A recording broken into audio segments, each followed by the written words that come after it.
नमस्कार दोस्तों, मैं हरीश यादव स्वागत करता हूं मेरे YouTube चैनल पर मेरे सभी प्यारे दर्शकों का। आज के इस वीडियो में हम बात करने वाले हैं ऑनलाइन बकरी पालन ट्रेनिंग के बारे में, जिसमें हम आपको बकरी पालन से संबंधित A to Z जानकारी देते हैं। छोटी से छोटी और जो ज़रूरी से ज़रूरी बातें होती हैं उनको बताते हैं और साथ में सिखाते भी हैं। यह ऑनलाइन मोड है जिसमें आप अपने घर पर ही रहकर घर बैठे ही बकरी पालन ट्रेनिंग का हिस्सा बन सकते हैं। ये जो ट्रेनिंग है पिछले 2 सालों से लगातार आनंद भावे जी के द्वारा है ना, जो कि पशुधन प्रबंधन एवं कौशल विकास दुर्ग छत्तीसगढ़ से हैं और ये कंडक्ट कराते आ रहे हैं और सफलतापूर्वक इसको आयोजित करते हैं। इनके दोनों मोड होते हैं, एक ऑफलाइन मोड होता है और एक ऑनलाइन मोड होता है।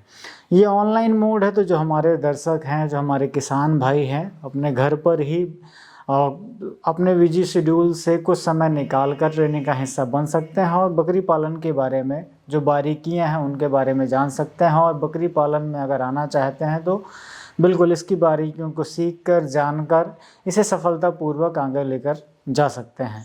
इस ट्रेनिंग में हम बकरी पालन से संबंधित सारी जानकारी को कवर करते हैं। किस तरीके से भाई आपको अपना जो व्यवसाय है वो शुरू करना है और किन किन चीज़ों का सामना करते हुए या किन किन चीज़ों को ध्यान में रखते हुए आपको इसे आगे लेकर जाना है। हम इसमें बकरी पालन से संबंधित हर एक जानकारी को कवर करते हैं। मैं कुछ ओवरव्यू है वो आपको मैं बता देता हूँ और फिर जो डिटेल में जानकारी है वो तो जब आप ट्रेनिंग में जुड़ेंगे ही तो पता चलेगा। जैसे किस तरीके से हम अपने व्यवसाय को शुरू कर सकते हैं, हम किस जगह से आते हैं तो हमारे यहाँ पर किस नस्ल का पालन जो है वो बेहतर रहेगा, है ना। हमें किस उद्देश्य से बकरी पालन शुरू करना चाहिए। जनरली हम 2 तरीके से बकरी पालन का काम करते हैं, एक तो होता है मीट पर्पस से और दूसरा होता है डेयरी उद्योग के उद्देश्य से। तो हमें किस तरीके से और हमारे इलाके में, हमारे मार्केट में किसकी ज़्यादातर डिमांड है उसको ध्यान में रखते हुए हमें शुरू करना है। फिर जब हम बकरी पालन में आ रहे होते हैं तो हमें जब सीड बनाना होता है तो जगह का चुनाव करने के लिए किन किन चीज़ों की ज़रूरत होती है, हमें किस जगह का चुनाव करना चाहिए, सीड का निर्माण कैसे करना चाहिए, कम लागत में सीड किस तरीके से बनाना चाहिए। फिर हम बात करते हैं कि जब हम बकरियां कहीं से लेकर आते हैं तो एक अच्छी बकरी का चयन कैसे करना चाहिए, एक जो नर है बकरा है उसका चयन कैसे करना चाहिए। फिर जब बकरियां लेकर आते हैं तो उनको अपने यहाँ पर किस तरीके से ढालना चाहिए, ये सारी चीज़ें। फिर जब हम बकरी पालन में आते हैं तो सबसे बड़ी बात हो जाती है कि यार हमें फीड के ऊपर हमें जानकारी होनी चाहिए। कौन कौन सी फीड जो है हमें हमारे इलाके में मिल जानी है, बकरियां क्या क्या चीज़ें खाती हैं और कितना एक दिन में खाती हैं और कितना हमें उन्हें सप्लीमेंट देने की ज़रूरत होती है। दाना मिश्रण कैसे बनाया जाता है, साल भर के फीड के लिए हमें क्या क्या चीज़ें इकट्ठी करनी चाहिए, है ना। इन सारी चीज़ों के बारे में डिटेल में जानकारी दी जाती है। फिर जब हम बकरी पालन में आते हैं तो फार्म का मैनेजमेंट कैसा होना चाहिए, कौन कौन सी चीज़ें जो हैं वो फार्म पर होना चाहिए। हमें जब हम पालन में जुड़ते हैं तो हमारे यहाँ पर वैक्सीनेशन शेड्यूल कैसा होना चाहिए। इन सारी चीज़ों के बारे में ख़ास करके अगर हम बीमारियों की बात करें तो जैसे जैसे मौसम बदलता है तो बकरियों में बीमारियां भी बहुत ज़्यादा आती हैं। तो इनसे बचाव के लिए हमें कैसे तैयार रहना चाहिए, कौन कौन सी बीमारियां जो हैं वो संक्रमित रूप से फैलती हैं तो उनके बचाव के लिए हमें क्या क्या तैयारियां करनी चाहिए, कौन कौन से टीके होते हैं, कैसे लगाने चाहिए, कब कब लगते हैं। इन सारी चीज़ों के बारे में डिटेल में जानकारी दी जाती है।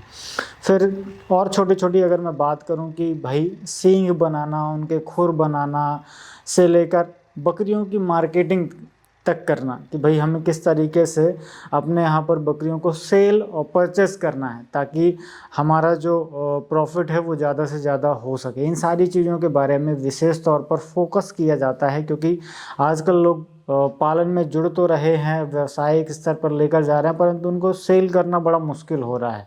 तो हमें किस तरीके से अपने यहाँ पर अपनी बकरियों को तैयार करना है या उनसे जो मिलने वाले उत्पाद हैं, जो बच्चे हैं या जो मेल हैं फीमेल हैं, उनको किस तरीके से हमें तैयार करना है ताकि उन्हीं में से उतने नंबर से ही हम ज़्यादा प्रॉफिट अर्न कर सकें। इन सारी चीज़ों के बारे में आपको जानकारी दी जाती है।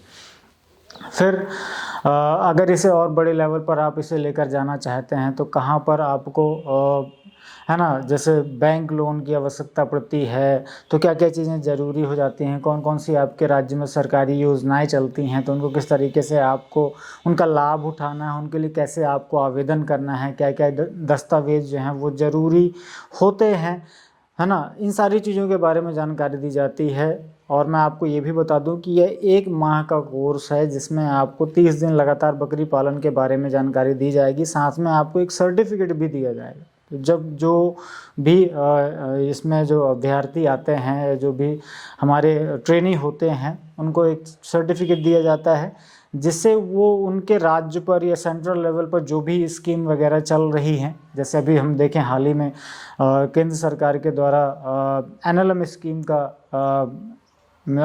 स्कीम लाई गई और उसमें बहुत सारे अलग अलग राज्यों से जो भी आवेदक थे वो जुड़े और बहुत सारे लोगों के लोन वगैरह भी पास हुए हैं। तो ऐसी योजनाएं हमेशा राज्य स्तर के द्वारा और राज्य सरकार के द्वारा और केंद्र सरकार के द्वारा चलाई जाती हैं, तो इनका लाभ भी आप ले सकते हैं। इस सर्टिफिकेट को वहाँ पर भी आप लगा सकते हैं। और सबसे अच्छा पॉइंट यहाँ पर सर का ये भी है, और हमसे जुड़ने पर आपका फ़ायदा ये भी है कि आप लाइफ टाइम हमारे साथ एक बार जुड़ जाते हैं, तो जब कभी भी आप बकरी पालन करते हैं या फार्म बनाते हैं तो कोई भी समस्या होती है तो बिल्कुल हैंड टू हैंड, या कहा जाए तो आपका हमारे साथ टच बना रहता है लाइफ टाइम के लिए। आपको एक व्हाट्सएप ग्रुप से जोड़ दिया जाए तो जो भी समस्याएं हैं आप हमसे जुड़कर बिल्कुल बात कर सकते हैं, उनका हम समाधान भी करते हैं।